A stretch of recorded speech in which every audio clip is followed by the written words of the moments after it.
Tuhan, sahabat Shalom. Nah, Bapak, Ibu, saudara-saudara yang dikasihi Tuhan, dari parasa yang kita baca hari ini, khususnya dari kitab Berita Rasa, dalam kitab Matthias pasal yang ke-14, ayatnya yang ke-22 menjelaskan di sana bagaimana Yeshua HaMashiach menjadi satu sosok, menjadi satu tokoh, satu pribadi yang begitu dikagumi, yang begitu diidolakan, ya, oleh banyak orang. Sekalipun yang mengidolakan Yeshua, yang mengagumi Yeshua, tentunya dari kalangan menengah ke bawah. Sehingga dimanapun Yeshua pergi, dimanapun Yeshua berada, kita bisa melihat dalam catatan kitab suci, ada begitu banyak orang yang berbondong-bondong mengikuti dia. Dalam konteks yang kita baca ini, saudara, peristiwa tentang Yeshua berjalan di atas air, hal ini terjadi setelah Yeshua melakukan satu mukjizat yang luar biasa, di mana dia memberi makan 5.000 orang laki-laki yang dicatat, tidak termasuk perempuan dan anak-anak, hanya dengan 5 ketul roti dan 2 ekor ikan. Itu pun setelah mereka makan dengan kenyang, itu juga masih ada sisanya. Sehingga ada begitu banyak orang yang sangat kagum dengan pelayanan Yeshua. Ada banyak orang yang begitu terpesona dengan apa yang dilakukan oleh Yeshua. Sekalipun dalam Yohanan pasal yang ke-6, kalau kita baca ayat 25 dan ayat 26, ketika Yeshua meninggalkan orang banyak itu dan menyingkir di satu tempat, orang-orang mencari dia. Dan pada satu saat mereka pun pada akhirnya menemukan Yeshua. Mereka bertanya kepada Yeshua, kok bisa? Bagaimana caranya? Kami tidak melihat engkau. Ternyata sudah sampai di sini. Dan Yeshua pun tahu betul, karena memang dia adalah Elohim yang Echad. Dia adalah firman yang menjadi manusia. Dia tahu betul isi hati manusia, termasuk orang-orang yang datang mengikuti dia. Sehingga Yeshua berkata, aku kan tahu bahwa sebagian besar di antara kamu yang datang mencari aku, yang datang mengikut aku, bukan karena kamu telah melihat tanda yang menunjukkan dan membuktikan siapa aku sesungguhnya, bahwa akulah Mesias yang telah dijanjikan itu, akulah juru selamat itu. Tetapi engkau datangkan mencari aku bukan karena engkau percaya, mengimani bahwa akulah Mesias itu, tetapi engkau datang mencari aku cuman karena roti yang kamu makan. Memang saudara, banyak orang menjadi Kristen, bahkan yang datang ke gereja, yang datang kepada hamba Tuhan, bukan untuk mencari kebenaran, bukan karena dia kagum dengan sosok pribadi Yeshua, tetapi memang ada orang-orang tertentu yang datang ke gereja, bahkan menjadi Kristen, mengikut Tuhan karena punya motivasi yang lain. Tentunya harapan saya hal seperti ini tidak ada di Kehilat Penuai. Tetapi benar-benar Kita datang untuk memberi diri kita sepenuhnya kepada Tuhan untuk menjadi pengikut Dia. Karena memang kita mengimani bahwa hanya Dialah satu-satunya jalan, kebenaran, dan hidup. Benar-benar hati yang telah diubahkan oleh Tuhan, sehingga kita mengiring Tuhan. Karena memang kita mencintai dan mengasihi Dia. Kita begitu kagum akan karya yang sudah Tuhan lakukan, Yesua kerjakan. Bagaimana Dia mengorbankan dirinya di atas kayu salib.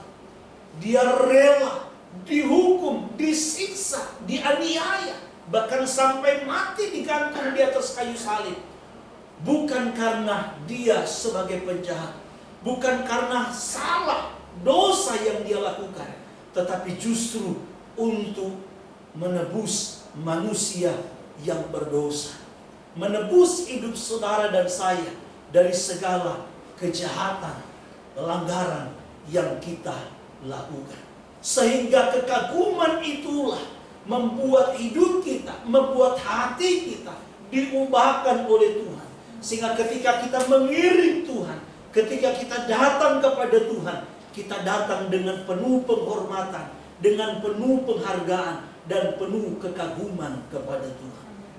Nah, saudara-saudaraku yang dikasihi Tuhan, ketika dalam konteks Matius pasal 14 ini, waktu begitu banyak orang datang berbondong-bondong mengiring, mengikut Yesua, sampai ayat yang ke-14 bilang, Yesua menyuruh mereka untuk pergi pulang. Kenapa?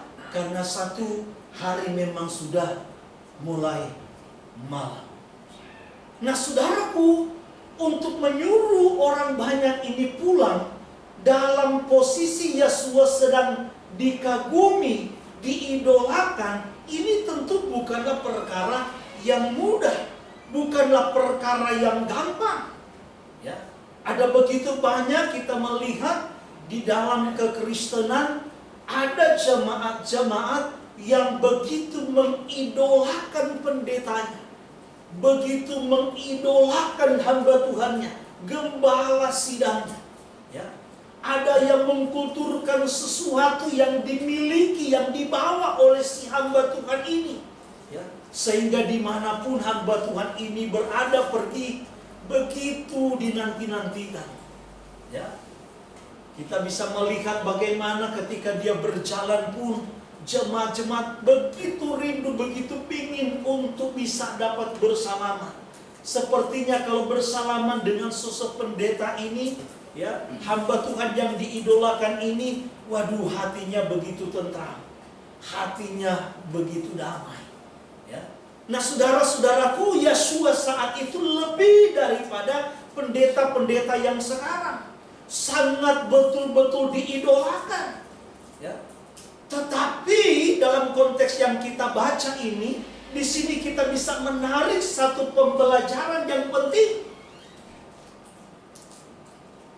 Orang-orang yang mengiring Yesua, yang datang mengikuti Yesua, di luar daripada ke-12 murid, karena kekaguman mereka, sampai banyak di antara mereka yang ingin menjadikan Yesua ini sebagai raja. Mereka meminta Yesua agar supaya menjadi pemimpin mereka. Mereka meminta Yesua agar supaya menjadi raja mereka, menjadi penguasa mereka.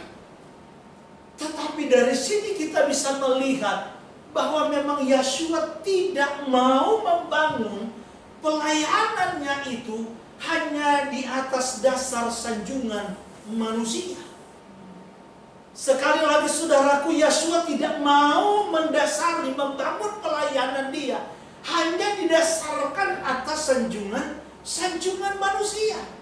Karena dia tahu betul bahwa Yesua tahu betul bahwa manusia ini sering berubah-ubah. Hari ini mereka mau angkat dia menjadi raja, hari ini mereka mau sanjung dia, tetapi besok nanti mereka akan berteriak, salibkan dia, salibkan dia. Berbeda dengan kita manusia yang ada sekarang. Ada begitu banyak sosok-sosok pribadi-pribadi, oknum-oknum yang ingin menjadi yang namanya pemimpin. Ya. Apalagi kalau seandainya sosok ini, pribadi ini sudah punya yang namanya kelompok sendiri. Orang-orang yang senang dengan dia, yang kagum dengan dia. Ya. Apalagi kalau selesai khotbah, waktu salam-salaman, sudah ada orang-orang yang bilang, waduh, khotbah Bapak itu luar biasa, sangat memberkati, saya sangat diberkati, dan yang lain-lain. Ya.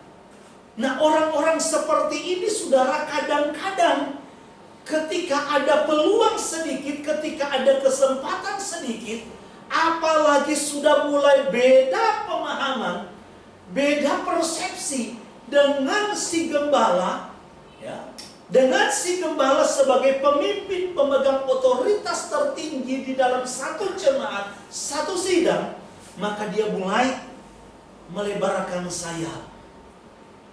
Dia mulai menggunakan rasa simpati daripada jemaat tadi, akhirnya untuk membangun jemaat sendiri. Nah, saudara, dalam konteks parasa yang kita baca hari ini harus betul-betul menjadi pembelajaran bagi kita. Kita tahu bahwa dalam parasa pasal yang ke-13 tadi yang dibacakan, Mose mengutus 12 pengintai untuk mengintai negeri Kanaan yang dijanjikan oleh Tuhan. Mose katakan, kamu lihat di sana bagaimana tanahnya, apakah subur atau tidak. Kamu lihat bagaimana tanaman, tumbuhan, buah-buahan, pohon yang ada di sana. Kamu lihat juga bagaimana tempat tinggal orang-orang di sana. Bahkan orang-orangnya seperti apa, kamu lihat di sana. Lalu singkat cerita, pergilah ke-12 pengintai ini. Lalu kemudian setelah mereka mengintai, saudaraku, mereka pulang. Kurang lebih dari mereka pergi sampai mereka kembali ada 40 hari. Waktu mereka kembali, saudaraku, yang 10 orang ini membawa kabar.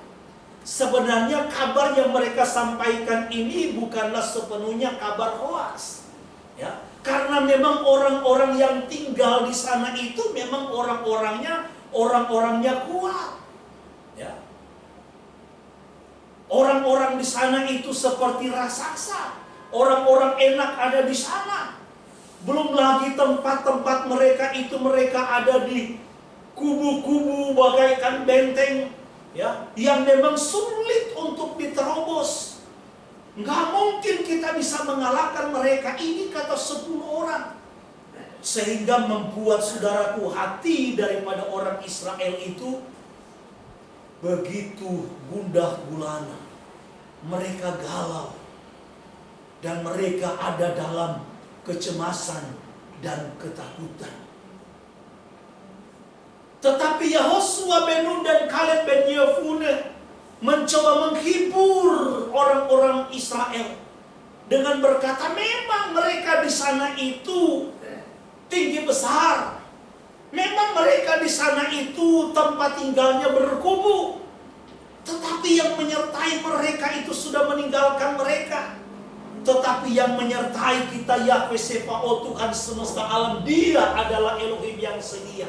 Sesungguhnya kita akan mengalahkan mereka. Tetapi apa yang dikatakan oleh orang-orang Israel ini, kalau kita baca di dalam pasalnya yang ke-14, bahwa sesungguhnya mereka berkata bahwa Mose dan Yahweh yang dibawa, yang disembah oleh Mose ini, ya, yang dimuliakan namanya oleh Mose ini, tidak membawa mereka justru ke negeri perjanjian.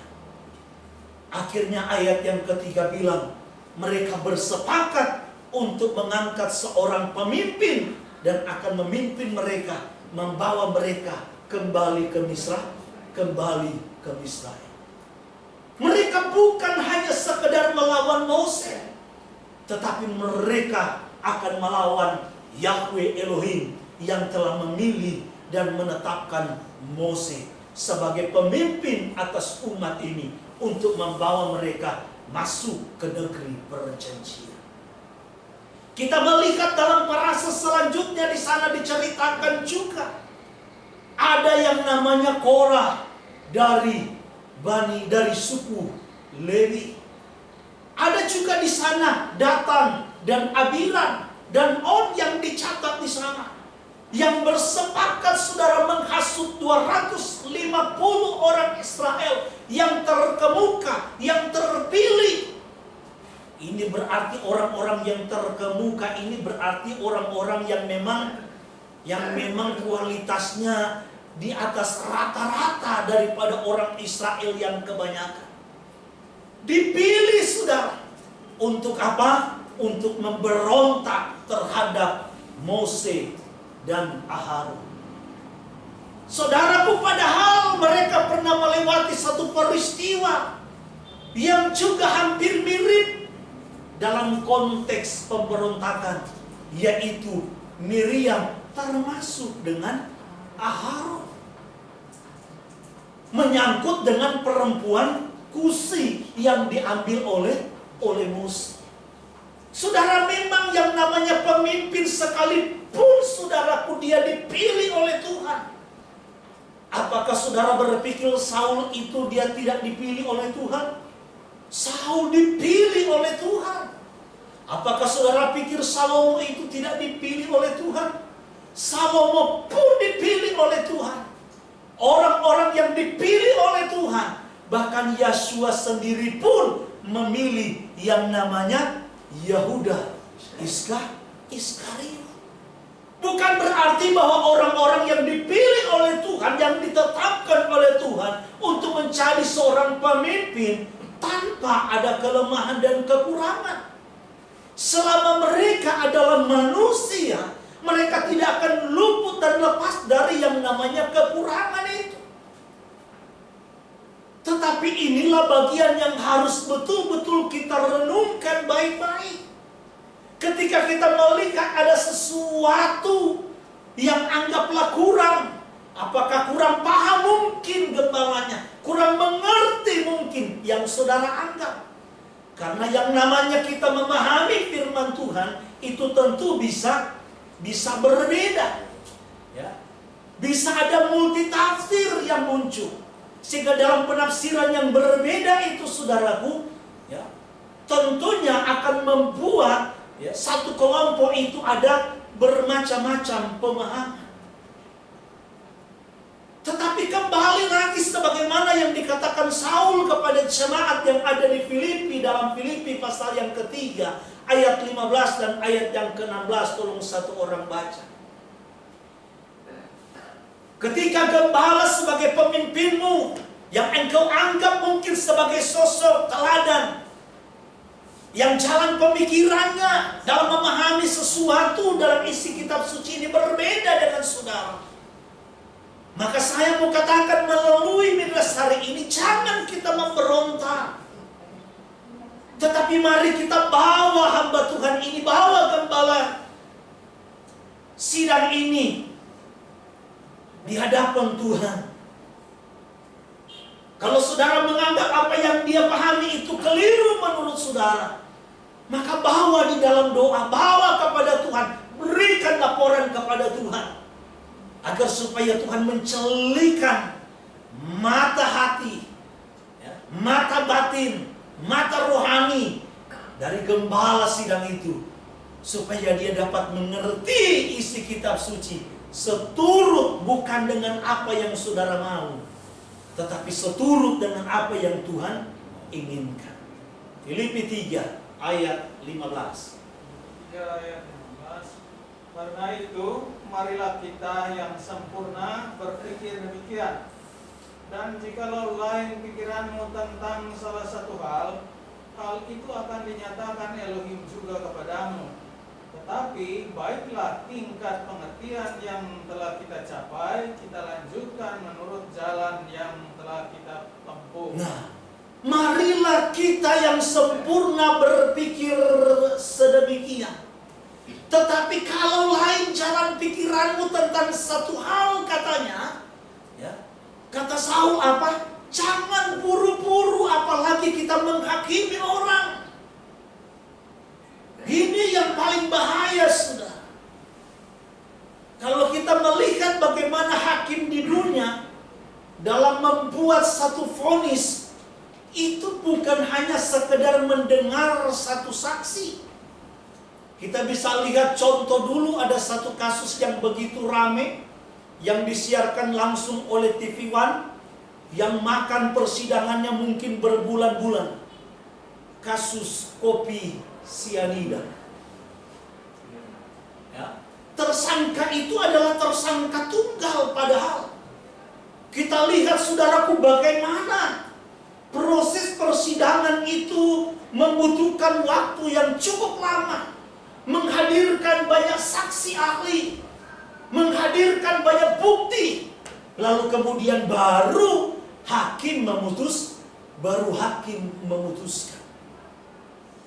Nah, ada begitu banyak orang-orang sekarang, apalagi saudara, kadang-kadang, coba kita lihat dalam konteks perikop yang kita baca. Walaupun saudara, 12 orang ini, pengintai ini berjalan sama-sama. Yang dua, Yehosua bin Nun dan Kaleb bin Yefune, ini memberikan laporan yang berbeda dengan 10 orang. Tapi toh kalaupun berbeda, yang 10 orang ini ingin membunuh mereka berdua apa tidak? Tidak loh, saudara. Sekalipun berbeda, ikut sama-sama, terlibat sama-sama. Toh mereka bersepuluh tidak mau menghakimi yang dua ini. Tapi coba lihat yang cuma dengar, terima masukan dari 2 orang, dari 10 orang, yaitu orang Israel. Ketika mereka mendengar apa yang disampaikan oleh 10 pengintai ini, ya, walaupun yang 2 ini coba menguatkan, meneguhkan iman mereka dan berkata bahwa Yahweh akan mengalahkan mereka, justru kedua orang ini ingin dilempari, saudara, ingin dibunuh, ya, mau diburu sama orang Israel. Loh, kadang-kadang saudaraku, ini fakta. Begitu cepatnya mereka mau menghakimi yang 2 orang ini. Padahal apa yang mereka sampaikan itu justru punya dasar yang sangat kuat. Kenapa? Karena Yahweh Elohim sendiri bilang kepada Mose, begitu marahnya Tuhan kepada bangsa ini karena sudah terlalu banyak tanda mujizat yang mereka lihat sejak mereka ada di Misraim, sampai mereka keluar, dan sampai dalam konteks yang kita baca. Udah terlalu banyak, sehingga Tuhan begitu marahnya dan ingin menghukum mereka, menghabisi mereka. Sampai Mose berdoa dan berkata kepada Bapa Yahweh melalui doa yang dia sampaikan. Dan memang hati Mose inilah memang hati yang gak ada duanya, saudara.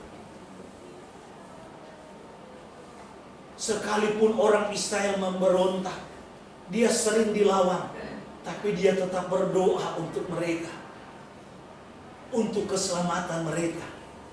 Dan itulah hati seorang pemimpin. Apa yang dikatakan oleh Bilangan pasalnya yang ke-13, dari ayat yang ke-17, tolong satu orang baca ayat pasal 14 maksudnya, dari ayat yang ke-17.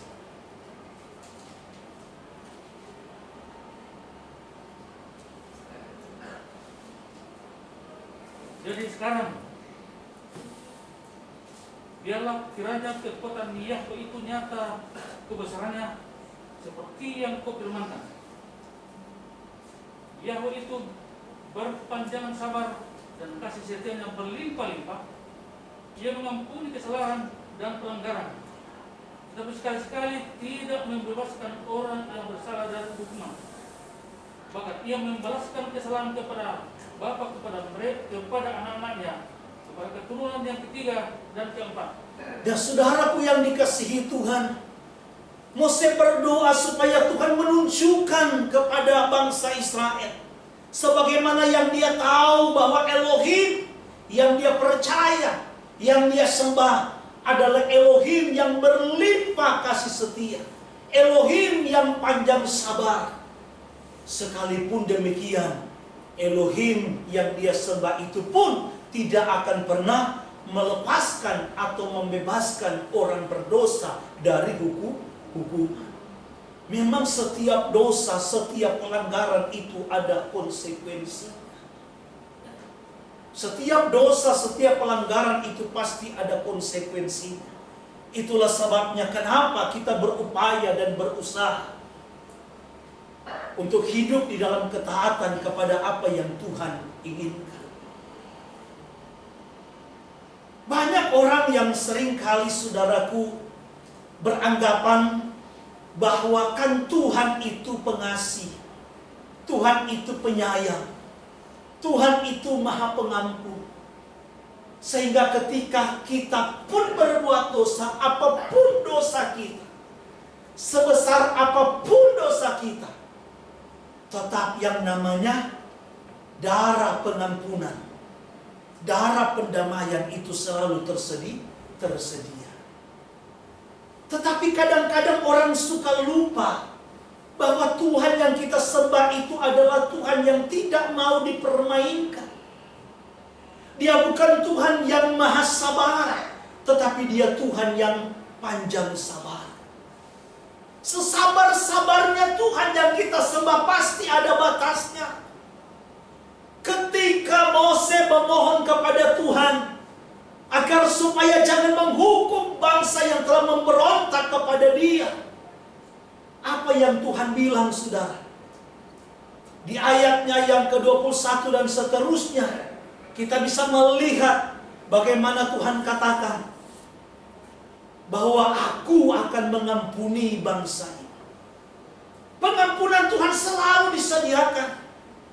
Tetapi bagi mereka, kata firman Tuhan, yang sudah 10 kali mereka sudah melihat tanda dan mukjizat, mereka sudah melihat segala keajaiban yang aku nyatakan, aku lakukan, tetapi sudah 10 kali mencobai aku, 10 kali memberontak terhadap aku, maka mereka pasti akan binasa.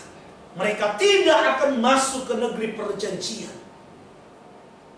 Mereka pasti akan dimusnahkan. Dan itu memang terbukti, saudara. Kalau kita lihat dalam parasa yang kita baca hari ini, ya, apa yang dikatakan, yang ditulis oleh Mose dalam kitab Bilangan ini, memang yang masuk itu hanya Yahosua bin Nun dan Kaleb bin Yefune. Bukan berarti bahwa mereka tanpa salah, tetapi mungkin kesalahan-kesalahan mereka seperti yang dikatakan oleh Tuhan masih dapat ditoleransi. Ya. Bagaimana dengan umat Israel, saudara? Dalam konteks yang kita baca pun, saudara bisa pikir bagaimana bejatnya, keras kepalanya bangsa ini. Mereka baru lihat dan saksikan bagaimana Tuhan menghukum Korah dan keluarganya, Datan, Abiram dan keluarganya, termasuk 250 orang yang mereka angkat, yang bersekongkol dengan mereka. Mereka lihat, saudara, bagaimana bumi itu terbelah, tanah itu, saudaraku, ternganga. Kemudian mereka masuk hidup-hidup ke dalamnya. Ini mereka baru lihat, mereka baru saksikan. Tetapi firman Tuhan mencatat keesokan harinya mereka kembali, saudaraku, memberontak terhadap Mose dan Aharon karena menganggap bahwa mereka telah membunuh umat Tuhan. Sehingga akhirnya Tuhan pun menghukum orang Israel yang memberontak itu, yang dicatat yang mati 14.700 orang, tidak termasuk yang mati dalam peristiwa Korah, Datan, dan Abiram. Nah, saudara-saudaraku yang dikasihi Tuhan, itulah sebabnya saya kembali lagi kepada apa yang saya bahas di awal tadi. Berhenti kita untuk menghakimi orang lain. Apalagi hanya dengan kita menggunakan sudut pandang kita yang sempit, yang kecil. Apalagi kita hanya mendengar dari apa yang dikatakan oleh orang. Kita hanya mendengar apa kata orang, lalu kemudian kita sudah menjudge bahwa si A begini dan begitu, dia nggak layak. Si B begini dan begitu, dia sudah jatuh ke dalam dosa dan yang lain-lain. Padahal kita tahu bahwa tidak pernah orang yang datang kepada Tuhan itu dibuang oleh Tuhan. Orang-orang yang datang kepada Tuhan, Tuhan tidak pernah melihat latar belakang mereka, bahkan dosa dan kejahatan yang mereka lakukan. Yang penting orang-orang ini datang menghampiri Tuhan dengan penuh kerendahan hati, penuh keinsafan, penuh dengan kesadaran, dan mau menjadikan Tuhan itu sebagai juru selamat, penolong dan pembebas dia. Itulah sebabnya saudara-saudaraku, ketika kita mendengarkan kabar sesuatu yang miring, yang buruk tentang seseorang, termasuk pemimpin di dalam gereja, jangan kita memberontak, jangan kita menghakimi, tetapi mari kita bawa di hadapan Tuhan.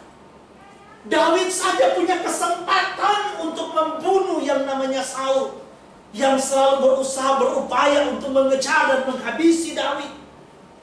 Tetapi Daud tahu bahwa Saul ini dipilih Tuhan. Tuhan sendiri yang menyuruh untuk mengurapi Saul, sehingga dia tidak berani mengusik orang yang diurapi oleh Tuhan. Maka bawa di dalam doa. Yesua telah memberikan contoh dan teladan kepada kita. Ada waktunya Yesua untuk melayani, tetapi ada waktunya, saudaraku, sosok firman yang menjadi manusia dalam Matius pasal yang ke-14, ada waktunya dia berdiam diri untuk berdoa kepada Bapa. Kalau orang Kristen suka pakai bahasa, doa itu ibarat baterai. Kalau misalnya melayani terus-menerus, bisa low, bisa lemah, maka perlu di-charge supaya katanya urapannya kencang lagi. Ya. Nah, saudara-saudaraku yang dikasihi Tuhan, kelalaian kecil kita dalam soal masalah doa, hubungan keintiman kita dengan Tuhan, ini akan sangat fatal, bisa berdampak besar bagi kehidupan keluarga rumah tangga kita, bagi pelayanan kita, bagi usaha pekerjaan kita.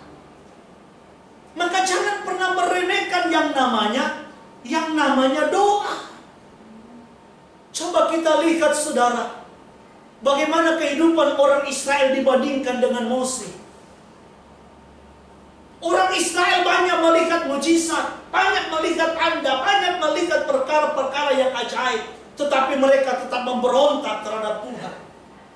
Tetapi Mose, karena dia dekat dengan Tuhan, karena dia punya hubungan yang intim dengan Bapa Yahweh, ada apa-apa, ada persoalan, dia selalu lapor sama Tuhan. Ketika orang Israel memberontak, ketika Korah memberontak, Datan Abiram memberontak, dia bawa itu kepada Tuhan. Dia lapor kepada sang jenderal sebagai otoritas tertinggi yang telah memilih dan menentukan dia untuk menjadi pemimpin bangsa Israel. Sehingga Tuhan menyatakan karyanya. Saya pernah Sama Pak Berlin kita diskusi dengan Pak Adil, ya. Pak Adil bukan gak bisa datang, mau sekali datang. Cuman kalau naik di lantai 5 biasanya dia harus ditopang sama anaknya.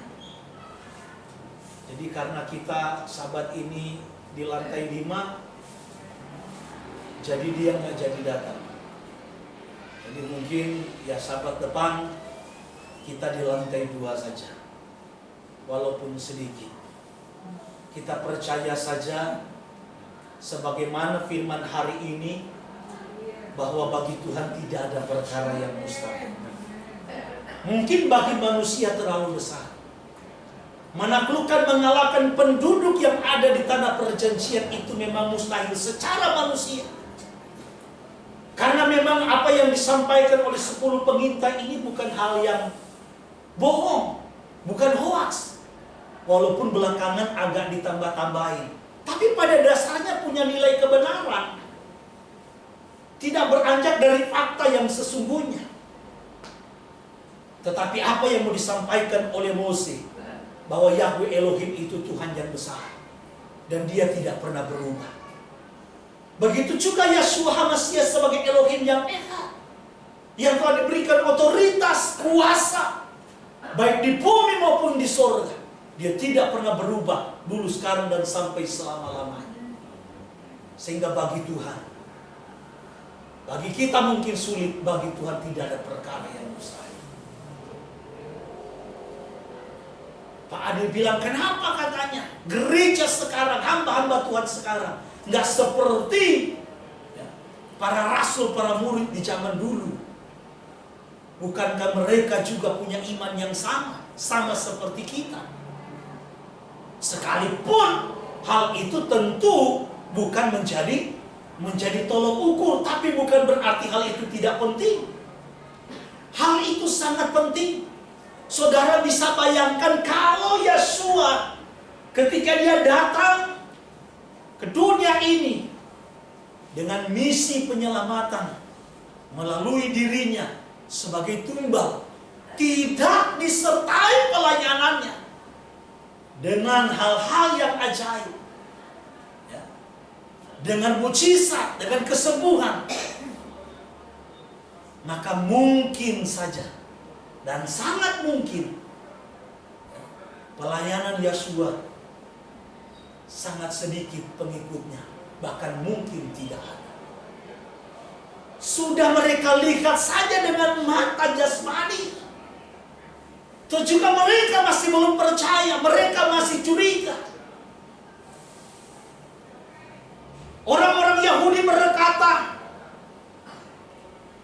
kalau memang engkau Mesias yang dijanjikan itu, nyatakan itu kepada kami, supaya kami nggak perlu menunggu dan menantikan yang lain. Yeshua bilang, dari pekerjaan-pekerjaan yang aku lakukan, kamu bisa melihat, kamu bisa menilai, kamu bisa membuat kesimpulan siapa aku yang sesungguhnya. Tapi toh juga mereka belum percaya. Makanya jangan heran kenapa dalam pelayanan Yeshua, dalam konteks-konteks tertentu, ketika dia menyembuhkan orang sakit, ketika dia melepaskan orang yang terikat, dia larang orang itu untuk menceritakan apa yang dia lakukan. Dengan kata lain, gak usah masyurkan, gak usah beritakan, gak usah ceritakan. Orang berpikir, bukankah semakin diceritakan, semakin dimasyurkan namanya, diberitakan, semakin akan orang percaya dan dikenal.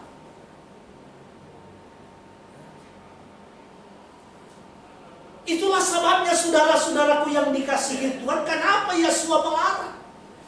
Karena mereka belum punya bukti, termasuk rasul-rasul Tuhan. Jangankan para talmidin, jangankan para rasul, Yeshua sendiri menyaksikan bahwa aku ini Mesias yang dijanjikan. Akulah jalan, kebenaran, dan hidup. Toh juga masih mereka tidak percaya. Mereka sendiri, saudaraku, sudah melihat tanda-tanda yang ajaib. Toh mereka tidak percaya, apalagi cuma murid-muridnya. mereka, para murid ini harus punya bukti. Kalau mereka sudah punya bukti, baru mereka pergi. Bukan cuma bukti, mereka harus punya power itu, mereka harus punya kuasa itu. Barulah mereka bisa pergi. Maka awal mulanya saudaraku, pemberitaan kesaksian tentang Yesua itu justru dimulai dari peristiwa loteng Yerusalem. Kenapa? Karena mereka sudah punya bukti bahwa memang Yesua itu Mesias. Bukan soal mujizat yang dia lakukan, tetapi apa yang dia sampaikan, bahwa dia mati dan dia bangkit. Itu bukti bahwa dia adalah Mesias. Dan bukti itulah yang harus mereka ceritakan kepada banyak orang. Bukan hanya sekedar saudaraku, Injil itu, kabar baik itu, bukti Yesua adalah Mesias, dia telah bangkit dari antara orang mati dan mengalahkan maut. Tetapi mereka juga oleh Tuhan sendiri disertai, diberikan yang namanya kuasa.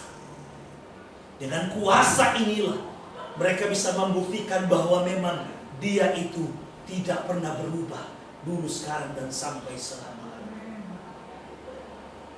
Sehingga saya bilang sama Pak Adil, itu kerinduan kita. Mungkin mereka, saudaraku, murid-murid dulu rela tinggalkan rumah, mereka rela tinggalkan keluarga, mereka rela tinggalkan segala kesibukan dengan hal-hal dunia. Mereka hanya fokus untuk memberitakan kebenaran, kabar baik. Mereka hanya fokus untuk melayani Tuhan. Beda kita sekarang. Doanya saja mungkin hanya sehari sekali, sehari 2 kali. Baca kitab suci aja mungkin untung-untungan. Belum lagi sangkal diri. Taat kepada Torah aja kadang-kadang ya semau-mau alias semampu-mampu. Kalau mereka enggak, saudara. Maka mereka katakan ketika Yesua masih ada di bumi, Guru, kami sudah meninggalkan segala apa yang kami punya, kami miliki, segala kesenangan kami. Hal-hal duniawi sudah kami tinggalkan untuk mengikuti Engkau. Terus upahnya apa bagi kami? Itu membuktikan saudara mereka benar-benar fokus. Mereka nggak pikir lagi soal masalah makan. Mereka nggak pikir lagi masalah bayar kontrakan untuk uang anak sekolah. Kagak mikir. Makanya prinsip mereka, asal ada makanan, asal ada pakaian, cukup. Kita kadang-kadang udah dikasih aja masih belum merasa puas. Udah dikasih aja masih ngeluh. Itulah sebabnya saudara-saudaraku yang dikasihi Tuhan, kita butuh hal itu. Maka kita ditawarkan sama Pak Adil. Rupanya beliau punya rumah doa di Puncak. Ya. Jadi kalau mau doa, ya, doa puasa, boleh. Dan beliau mau. Dengan usia yang sudah 72 tahun.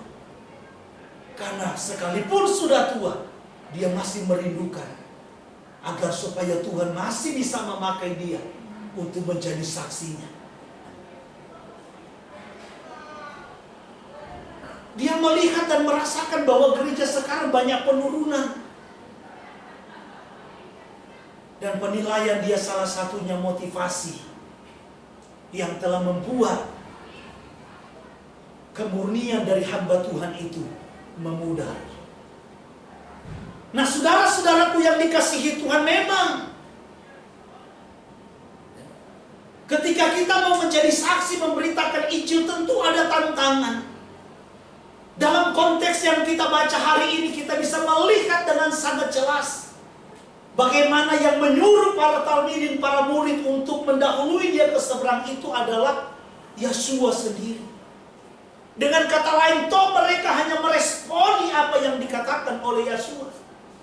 Tetapi justru ketika sedang mereka menjalankan sebuah ketaatan, justru di situ mereka menghadapi tantangan.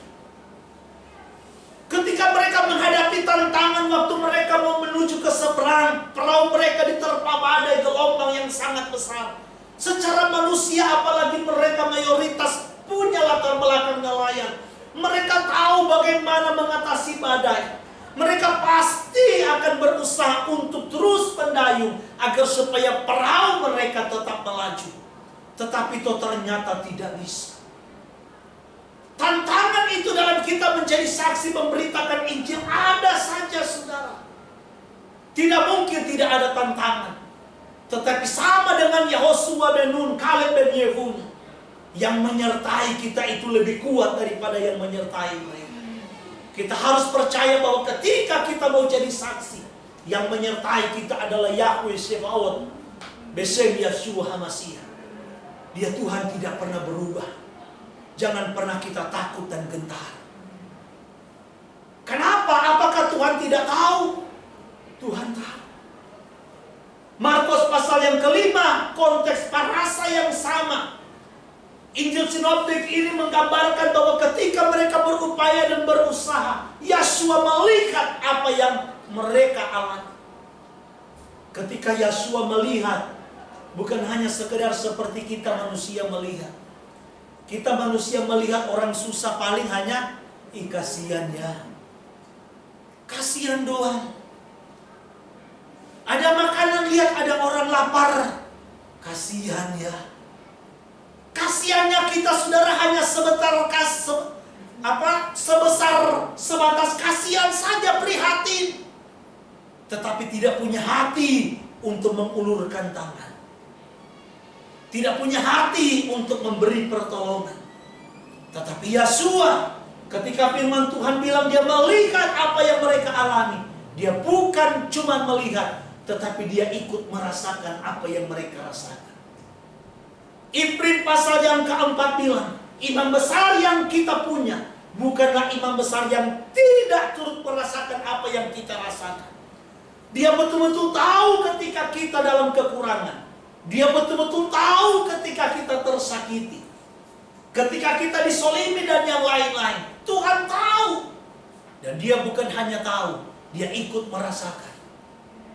Dia bukan sekadar ikut merasakan, tetapi dia Tuhan yang datang untuk menolong saudara dan saya.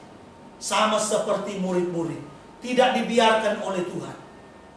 Di jam 3 subuh, yang mungkin bagi murid-murid tidak mungkin ada orang yang bisa menolong, justru Yeshua datang menolong mereka.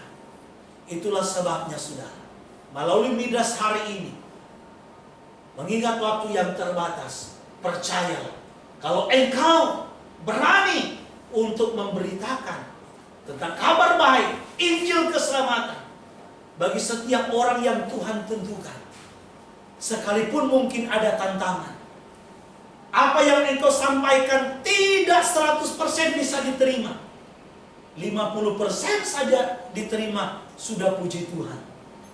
Kadang-kadang apa yang kita sampaikan pun 99% itu tidak diterima oleh orang. Tetapi jangan pernah takut dan gentar. Ingat baik-baik apa yang disampaikan Saul. Tugas kita hanya menabur. Tugas kita hanya memberitakan. Yang membuat orang itu bisa menerima, yang membuat orang itu bisa insaf dan sadar, itu bukan bagian kita. Itu adalah bagian Tuhan. Saul hanya menabur, Apolos yang menyiram. Tapi yang membuat pertumbuhan itu adalah Tuhan sendiri. Itulah sebabnya, saudara, hari ini mari kita terus senantiasa memiliki gairah, memiliki semangat untuk kita memberitakan tentang kebenaran yang hakiki. Jangan pernah takut dan gentar, sebab Tuhan setia menyertai kita semua. Tuhan kiranya memberkati untuk Midas hari ini. Biarlah apa yang disampaikan dengan segala keterbatasan manusia dan keterbatasan waktu, sehingga kadang-kadang ada hal yang ingin disampaikan, tetapi saya percaya Ruh Kudus yang tidak terbatas yang akan menyampaikan, menyempurnakan, semakin lebih lagi membawa kita untuk mengenal Dia lebih dalam lagi dan mengenal kuasanya. Tuhan memberkati kita semua.